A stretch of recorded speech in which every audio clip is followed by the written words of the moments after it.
कृष्णम वंदे जगतगुरुम। जीवन सुरताल से राजेंद्र अग्रवाल आपके सामने फिर एक नई कहानी लेकर, बहुत ही शानदार और बहुत ही आध्यात्मिक कहानी है। ध्यान से सुने और अंत तक ज़रूर देखें, जिससे आपको पूरी समझ में आ सके। कहानी शुरू करने से पहले मैं आप लोगों से एक निवेदन करता हूं कि जिन्होंने अब तक चैनल को सब्सक्राइब नहीं किया या ये जो पहली बार हैं, वो आवश्यक रूप से चैनल को सब्सक्राइब करें, जिससे आपको आने वाली शानदार जानकारी इस समय पर उपलब्ध हो सके। तो दोस्तों, आइए बढ़ते हैं कहानी की ओर। संत रामदास जी जब प्रार्थना करते थे तो कभी उनके होंठ नहीं हिलते थे। एक बार शिष्यों ने उससे पूछा, हम प्रार्थना करते हैं तो हमारे होंठ हिलते हैं, आपके होंठ नहीं हिलते। आप पत्थर की मूर्ति की तरह खड़े हो जाते हैं। आप कहते क्या हैं अंदर से?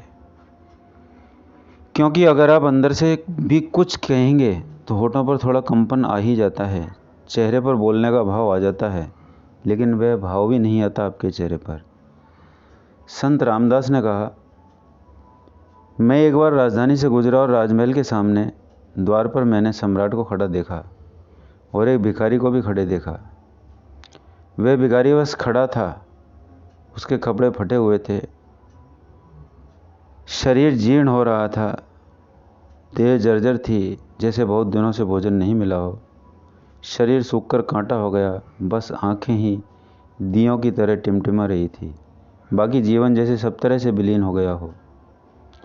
वह कैसे खड़ा था, यह भी आश्चर्य की बात थी। लगता था कि अब गिरा तब गिरा। सम्राट उससे कहने लगे, बोलो क्या चाहते हो?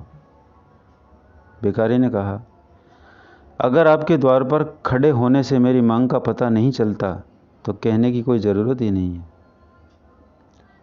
क्या कहना है? और मैं द्वार पर खड़ा हूँ, मुझे देख लो, मेरा होना ही मेरी प्रार्थना है। संत रामदास जी ने कहा, उसी दिन से मैंने प्रार्थना बंद कर दी। मैं परमात्मा के द्वार पर खड़ा हूँ, वह देख लेंगे मैं क्या कहूँ। अगर मेरी स्थिति कुछ नहीं कह सकती तो मेरे शब्द क्या कह सकते हैं। अगर वह मेरी स्थिति नहीं समझ सकता तो मेरे शब्दों को क्या समझेगा। इसलिए भाव और दृढ़ विश्वास ही परमात्मा की सच्ची याद के लक्षण हैं। यहाँ आकर, परमात्मा के दरबार में आकर कुछ भी मांगना शेष नहीं रहता। आपका प्रार्थना में शामिल होना ही बहुत बड़ी प्रार्थना है, बहुत बड़ी मांग है। तो दोस्तों, कहानी का भाव समझें, अपने जीवन में यथार्थ में लाने का प्रयास करें। अनावश्यक शब्दों का चयन अपने आप स्वतः ही छूट जाएगा और आपके शब्दों में बहुत बड़ी ताकत आ जाएगी। नमस्कार, धन्यवाद।